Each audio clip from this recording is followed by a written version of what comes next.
restriction endonucleases enzymes.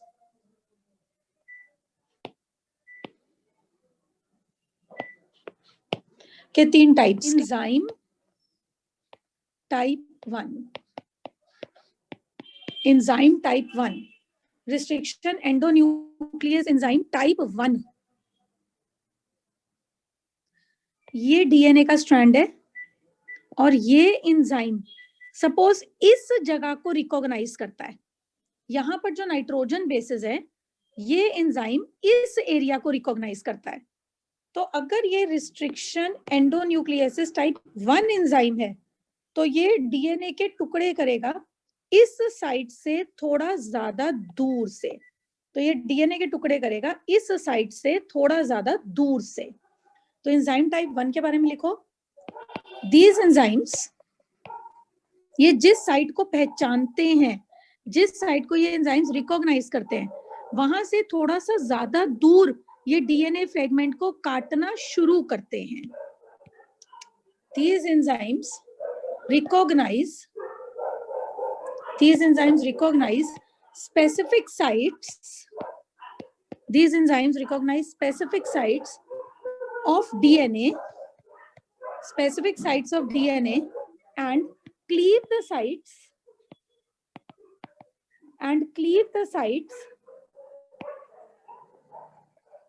remote to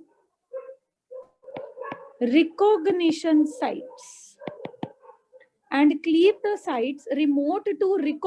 sites, cleave मतलब काटना. और ये जो एंजाइम्स होते हैं, ये एंजाइम्स जिस जगह को रिकॉग्नाइज करते हैं वहां से दूर जाकर डीएनए फ्रेगमेंट को तोड़ते हैं. देखो, these enzymes need, in enzymes को डीएनए के फ्रेगमेंट को तोड़ने के लिए क्या चाहिए? These enzymes need ATPs, energy चाहिए. These enzymes need ATPs. These enzymes need magnesium ions, and these enzymes need multifunctional proteins for cutting. And these enzymes need multifunctional proteins for cutting. यानी कि उस साइट को काटने के लिए इन enzymes को multifunctional proteins की जरूरत होती है. पता है आपको मल्टीफंक्शनल प्रोटीन्स में क्या होता है? जैसे एंजाइम के साथ मिलकर, इस एंजाइम के साथ मिलकर ये प्रोटीन, ये कोफैक्टर होता है, कोफैक्टर एंजाइम का साथी. ये प्रोटीन इन दोनों, एक तो स्ट्रैंड को काटता है, इस स्ट्रैंड के बीच का हिस्सा चला जाता है और फिर लेफ्ट ओवर हिस्से को ये प्रोटीन जोड़ता भी है. तो ये मल्टी फंक्शनल होता है. कई प्रोटीन सिर्फ स्ट्रैंड को काटने में एंजाइम की हेल्प करते हैं और कई प्रोटीन्स स्ट्रैंड को काटकर उसके टुकड़े को हटाकर बचे हुए टुकड़ों को जोड़ने में भी एंजाइम्स की हेल्प करते हैं. तो यहाँ पर जो एंजाइम टाइप 1 है, उनको अगर डीएनए को काटना है तो उनको एटीपी चाहिए, मैग्नीशियम के आयंस चाहिए और मल्टी फंक्शनल प्रोटीन्स चाहिए. अब है enzyme type 2. Now we talk of enzyme type 2 restriction endonucleases enzymes. Enzyme type 2 restriction endonucleases enzymes. इनमें लिखो, ये वाले जो एंजाइम्स होते हैं, ये जिस साइट को रिकॉग्नाइज करते हैं उस साइट से थोड़ा सा कम दूर, उन साइट्स के थोड़ा सा पास में ही डीएनए को काटना शुरू करते हैं. जिस साइट को रिकॉग्नाइज करते हैं उस साइट से थोड़ा सा दूर ये डीएनए को काटना शुरू करते हैं. और टाइप 1 वाले एंजाइम्स थोड़ा ज्यादा दूर डीएनए को काटते हैं एज कंपेयर टू टाइप 2. इसमें लिखो, दीज एंजाइम्स रिकॉग्नाइज, टाइप 2 में these enzymes recognize site, these enzymes recognize site and cleave DNA near to those sites, उन साइट्स पे ही डीएनए को काटते नहीं हैं, उन साइट से थोड़ा दूर डीएनए को काटते हैं. These enzymes recognize site and cleave DNA near to those sites. फिर लिखो they do not need, ये थोड़ा इंपॉर्टेंट पॉइंट है, रिस्ट्रिक्शन एंडोन्यूक्लियसिस एंजाइम्स जो टाइप 2 होते हैं उनको डीएनए को काटने के लिए एटीपी की जरूरत नहीं होती. They do not require ATP for cleavage. They do not require ATP for cleavage and work in presence of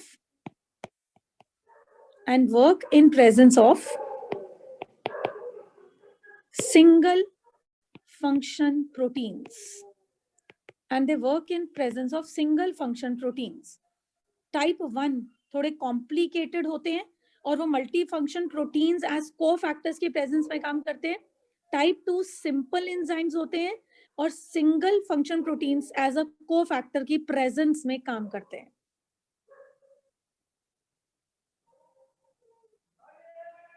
अब थर्ड है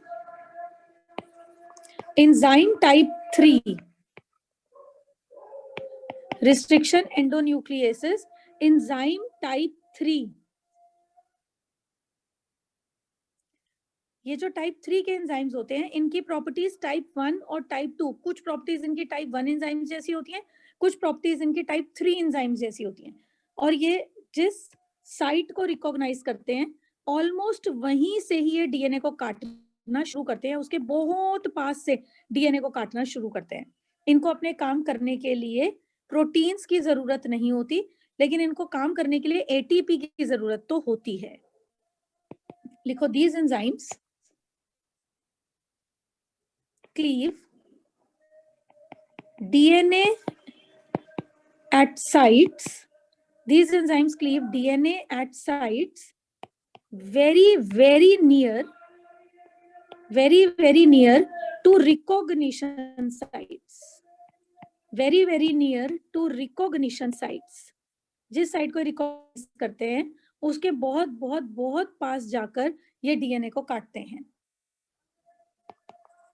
दे नीड एटीपी, इनको एटीपी चाहिए होते हैं और मैग्नीशियम आयंस की भी जरूरत होती है डीएनए को कट करने के लिए, टू क्लीव डीएनए. लेकिन इनको अपने काम करने के लिए कोफैक्टर्स यानी कि प्रोटीन्स की जरूरत नहीं होती.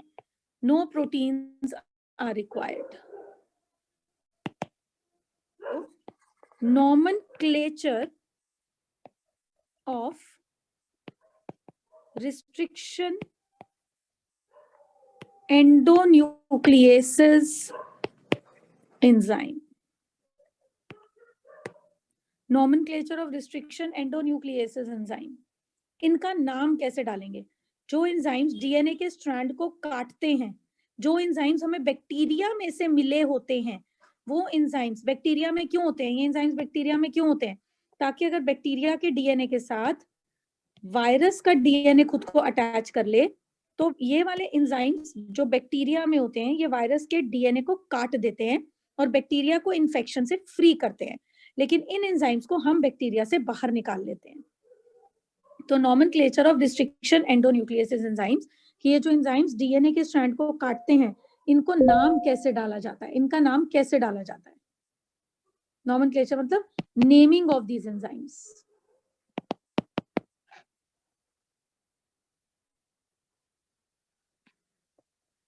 अब लिखो each enzyme has mostly 4 parts in its name. जो भी रिस्ट्रिक्शन एंजाइम होता है जो डीएनए को काटता है बायोटेक के एक्सपेरिमेंट्स में, उसके अंदर मोस्टली 4 पार्ट्स होते हैं. Each enzyme has mostly 4 parts in its name.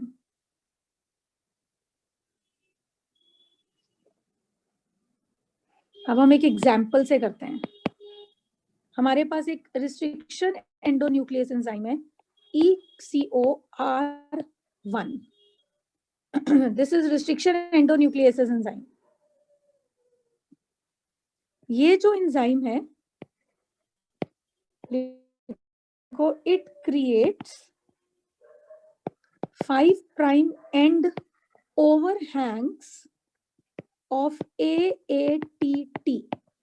जब ये वाला पर्टिकुलर एंजाइम डीएनए को बीच में से काटता है, तो जब डीएनए बीच में से कट जाता है तो जो स्टिकी एंड्स प्रोड्यूस होते हैं, जो एंड लूज हो जाता है कटने के बाद, उसमें नाइट्रोजन बेस सीक्वेंसेस होती हैं AATT, और इस डीएनए को बीच में से काटता है एक पर्टिकुलर साइट से ECORI restriction endonuclease enzyme.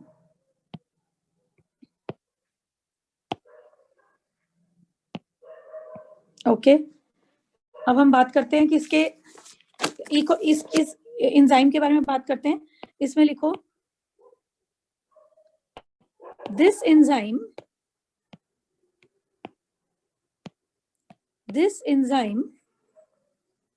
has cutting pattern।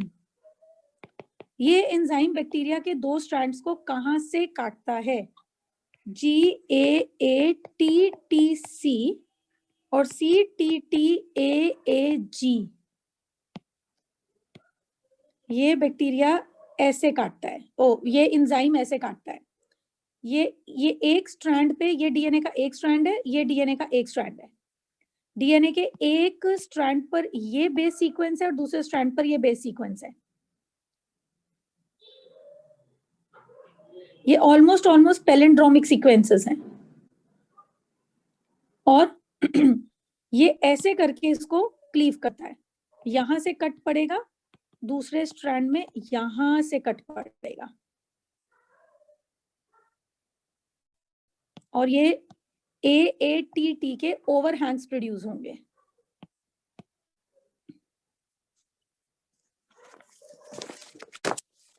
अब ये इस रिस्ट्रिक्शन एंडोन्यूक्लियस का ये नाम क्यों रखा गया है, इस एंजाइम का ये नाम क्यों रखा गया है?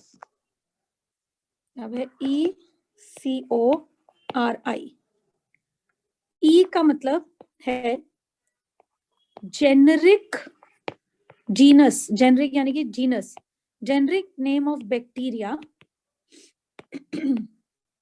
from where this enzyme is taken। Generic name of bacteria from where this enzyme is taken। ECORI मतलब, इसमें E का मतलब है उस बैक्टीरिया का जीनस जिसमें से इस एंजाइम को निकाला गया है, and that bacteria is Escherichia coli, E. Coli. और E. कोलाई के E से इस एंजाइम का यहां E डला है, क्योंकि इस बैक्टीरिया से ये एंजाइम एक्सट्रैक्ट किया गया है, आइसोलेट किया गया है। अब CO आता है कोलाई से, और कोलाई मतलब कि ये एंजाइम, ये वाला एंजाइम जिस बैक्टीरिया से लिया गया है उसका स्पीशीज का नेम है कोलाई। उस कोलाई के CO से इस एंजाइम का CO आया है। तो इसमें लिखो स्पेसिफिक नेम, सेकंड है specific name of bacteria from where this enzyme is taken। Specific name of bacteria from where this enzyme is taken।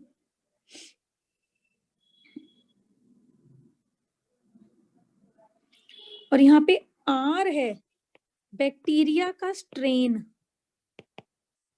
Bacteria का स्ट्रेन, स्ट्रेन मतलब बैक्टीरिया को, अगर हम कई सारे बैक्टीरिया तो बैक्टीरियाज ही होते हैं, उनमें मेल फीमेल्स तो नहीं होते हैं, लेकिन कई ऐसे कैरेक्टरिस्टिक्स होते हैं बैक्टीरिया के अंदर जिनकी वजह से वो बैक्टीरिया दूसरे बैक्टीरिया से थोड़ा अलग हटके होते हैं। ऐसे कई कैरेक्टरिस्टिक्स हैं बैक्टीरिया में जिनकी वजह से वो बैक्टीरिया दूसरे बैक्टीरिया से थोड़ा अलग हो जाते हैं। जैसे कई बैक्टीरिया की सरफेस पे क्या रिसेप्टर्स हैं, कई बैक्टीरिया की प्रोटीन प्रॉपर्टीज क्या हैं, कई बैक्टीरिया कौन से डाई में, कौन से कलर में स्टेन होते हैं और कौन से कलर में स्टेन नहीं होते हैं, जैसे gram positive gram negative bacteria. तो बैक्टीरिया के अंदर को, बैक्टीरिया को अगर तुम आइसोलेट कर दो ना, तो जो प्योर ब्रीड बैक्टीरिया होते हैं ना, जैसे हमारे अंदर एक टर्म होती है स्पीशीज, वैसे एक टर्म होती है स्ट्रेन, यानी कि बैक्टीरिया का एक किस्म, बैक्टीरिया की एक टाइप। तो बैक्टीरिया का जो स्ट्रेन है वो थर्ड है। थर्ड नंबर पर आएगा बैक्टीरिया का स्ट्रेन, बैक्टीरिया का टाइप, इस बैक्टीरिया का स्ट्रेन जिससे ये एंजाइम एक्सट्रैक्ट हुआ है। और ई कोलाई का स्ट्रेन आर से शुरू होता है। वैसे ई कोलाई का स्ट्रेन है जो साइंटिस्ट बोलते हैं that is RY13। In strains की डिटेल में हम ज्यादा नहीं जा सकते क्योंकि ये स्ट्रेन्स कई बैक्टीरिया के जो स्ट्रेन्स होते हैं वो साइंटिस्ट्स ने दिए होते हैं कि उनके डीएनए के बेस पे, सीक्वेंसेस पे बेस्ड होते हैं। स्ट्रेन्स का मतलब है कि उनके सरफेस पे रिसेप्टर्स कौन कौन से होते हैं, बैक्टीरिया किस हैबिटेट में कैसे बिहेव करते हैं, उन सबके बेसिस पे स्ट्रेन्स का नाम दिया जाता है। का स्ट्रेन RY13 होता है जिसका R हम लोग इस एंजाइम के नाम के तीसरी पार्ट में लिखेंगे। और आई का मतलब यहाँ पे आई नहीं है, इसका मतलब है 1, रोमन न्यूमेरल का 1, यानी कि ये वाला जो एंजाइम है, ये ECORI, ये एंजाइम पहले नंबर का एंजाइम है जिसको इस ई कोलाई बैक्टीरिया से आइसोलेट किया गया था। ये पहले नंबर का एंजाइम है। सो 1 का मतलब है first enzyme to be isolated from E. coli. First enzyme to be isolated from E. coli. ये पहला एंजाइम है जिसको E. coli से आइसोलेट किया गया है।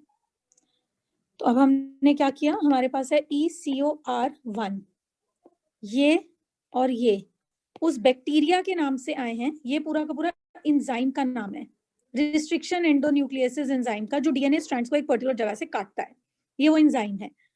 ये और ये उस बैक्टीरिया के इनिशियल्स हैं जिनसे ये एंजाइम एक्सट्रैक्ट किया गया है। थर्ड पार्ट जो है उस बैक्टीरिया का स्ट्रेन है जिससे ये एंजाइम निकाला गया है। और 1 नंबर का मतलब है कि कौन सी सीक्वेंस है, दिस इज द सीक्वेंस, कि ये वाला जो पूरा एंजाइम है ये ई कोलाई बैक्टीरिया से फर्स्ट नंबर पे निकाला गया था। उसके बाद दूसरे एंजाइम्स भी एक्सट्रैक्ट किए गए थे। और एग्जांपल लिखते हैं, तो ना ये लिख दो जरा, थर्ड लेटर ऐसे लिखना जरा नीचे, third letter, it is, third letter क्या है, इट इज फर्स्ट अल्फाबेट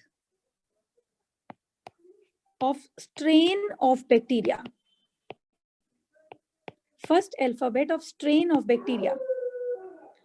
जो नाम का तीसरा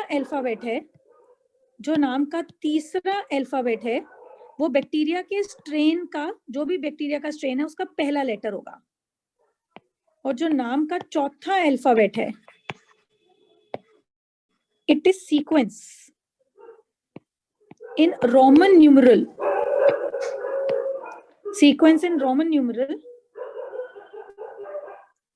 या फिर it is order in which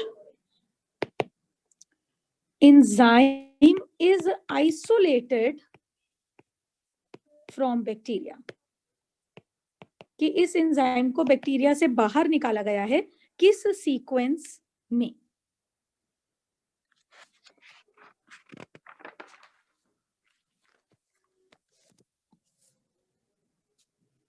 अभी हमने एक एग्जाम्पल किया इस रिस्ट्रिक्शन एंडोन्यूक्लियस एंजाइम का, इसका 2 एग्जाम्पल्स और देख लेते हैं। Example 2, ALU1,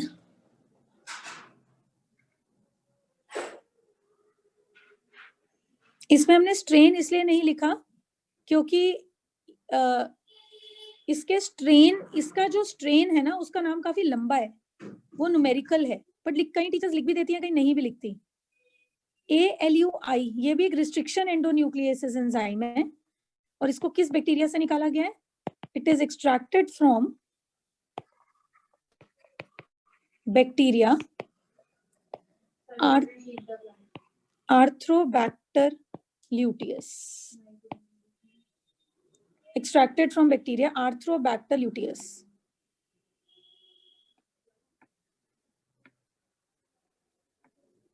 Extracted from bacteria Arthrobacter luteus। और ये जो रिस्ट्रिक्शन एंडोन्यूक्लियस एंजाइम है ये डीएनए को कट करता है 37 डिग्री सी पर। It cuts DNA at 37 degree C. इसका स्ट्रेन है जिस बैक्टीरिया से, आर्थ्रोबैक्टर ल्यूटियस बैक्टीरिया, जिससे ये एंजाइम निकलता है कि वो ग्राम पॉजिटिव बैक्टीरिया है, यानी कि जो ग्राम स्टेन है, जो स्टेन मतलब डाई कलर जो आप स्लाइड में डालते हो, तो जो ग्राम स्टेन है ये बैक्टीरिया उससे कलर हो जाता है, उसका कलर ले लेता है. तो आर्थ्रोबैक्टर ल्यूटियस ग्राम पॉजिटिव बैक्टीरिया है, रॉड शेप्ड बैक्टीरिया है. It is rod shaped bacteria and it is aerobic bacteria. ये कौन सा बैक्टीरिया की बात कर रहे हैं हम? ये हम बात कर रहे हैं आर्थ्रोबैक्टर ल्यूटियस की, जिसमें से इस एंजाइम को एक्सट्रैक्ट किया गया है.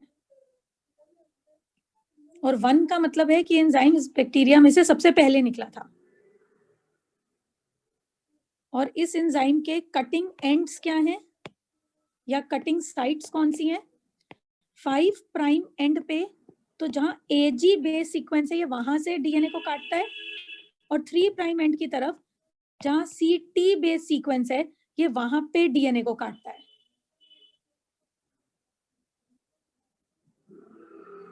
ALU1 second restriction endonucleases enzyme. Example third, ये इंपॉर्टेंट एंजाइम है HIND3. HIND2 भी है, HIND1 भी है. वैसे ये भी रिस्ट्रिक्शन एंडोन्यूक्लियस एंजाइम है जो डीएनए को पर्टिकुलर साइट से काटता है, और बायोटेक्नोलॉजी में ये बहुत इंपॉर्टेंट एंजाइम है. Even this is very important. इस एंजाइम को किस बैक्टीरिया से निकाला गया है? इट इज एक्सट्रैक्टेड फ्रॉम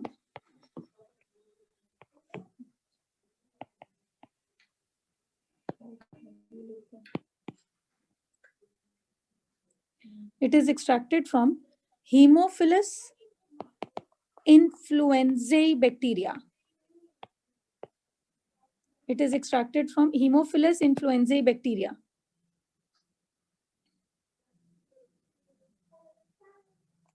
और इसकी क्लीविंग साइट कौन सी है? It cleaves DNA at palindromic sequence. मैंने आपको पैलिंड्रोमिक बताया था ना, जैसे NITIN नितिन का सीधा और उल्टा नितिन नहीं होता है.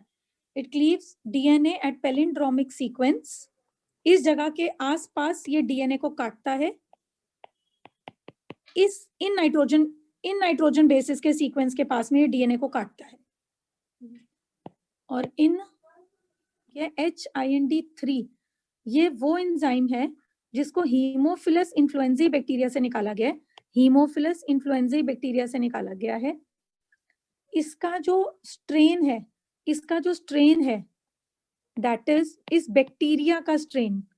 हीमोफिलस इन्फ्लुएंजाe बैक्टीरिया का जो स्ट्रेन है उसका नाम साइंटिस्ट ने रखा है RD. न्यूक्लियोटाइड सीक्वेंस पे डिपेंड है और बैक्टीरिया के दूसरे बेसिक कैरेक्टर्स पे डिपेंड है. और RD का मतलब यह है कि ये कौन से स्ट्रेन में, कौन से हैबिटेट में, कौन से कल्चर मीडियम में, कौन से स्टेन से खुद को कलरफुल करता है, और ये कौन से कल्चर मीडियम में सरवाइव कर सकता है. तो ये इस एंजाइम को हीमोफिलस इन्फ्लुएंजाe बैक्टीरिया से निकाला जाता है. ये एंजाइम इस बेस सीक्वेंस को, डीएनए के इस बेस सीक्वेंस को ढूंढकर उसके आसपास से डीएनए को काटता है. फिर और एक HIND2 रिस्ट्रिक्शन एंजाइम होता है और उसका स्ट्रेन होता है RC. उसका स्ट्रेन इज RC, पर स्ट्रेन का नाम काफी बड़ा होता है जिसमें से हमने D अल्फाबेट लिया है.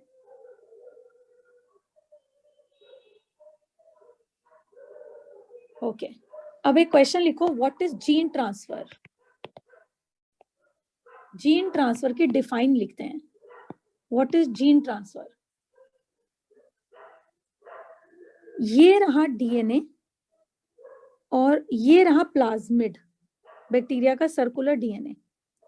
इस डीएनए के इतने हिस्से को कि मुझे जरूरत है उसको मल्टीप्लाई करने की, और जो ये वाला हिस्सा है और जो ये वाला डीएनए के स्ट्रैंड का पार्ट है उसको मुझे मल्टीप्लाई करने की जरूरत नहीं है, मुझे मल्टीप्लाई करने की जरूरत है only the black part.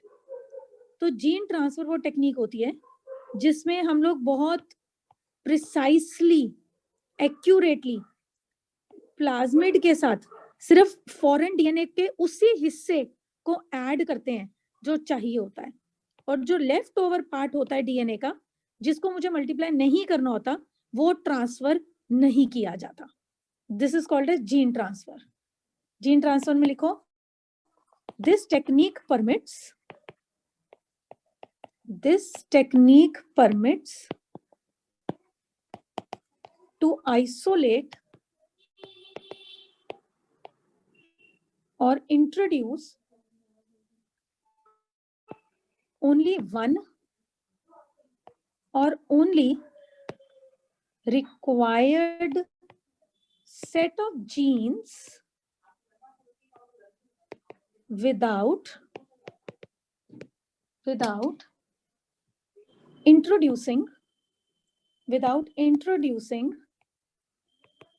undesirable genes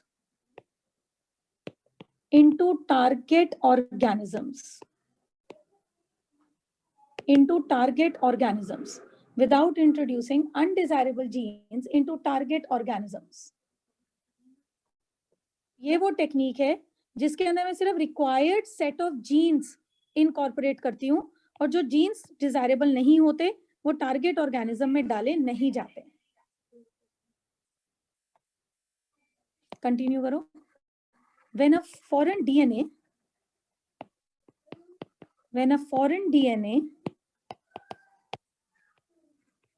is incorporated in host DNA, when a foreign DNA is incorporated in host DNA and it replicates with host DNA, then it is called as cloning.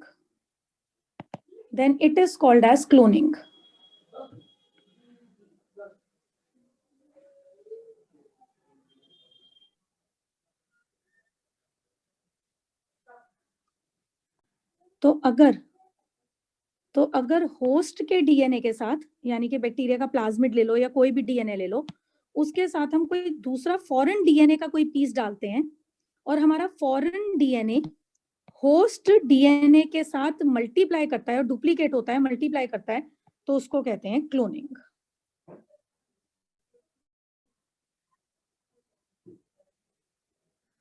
अब एक point लिखिए, एक DNA के piece को दूसरे DNA में add करना, ये जेनेटिक इंजीनियरिंग सबसे पहले किसने स्टार्ट किया था?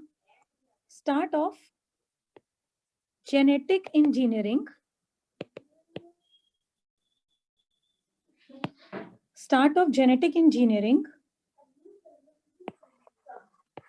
was done by Paul Berg in 1972. Start of genetic engineering was done by Paul Berg in 1972. और पॉल बर्ग ने 1972 में क्या किया था? इन्होंने एक वायरस का जीन बैक्टीरिया में ऐड किया था for the first time. He introduced a viral gene, और इस वायरल जीन का नाम था SV40 into बैक्टीरिया। इन्होंने फर्स्ट टाइम डीएनए को मिक्सअप किया था अलग अलग ऑर्गेनिज्म के।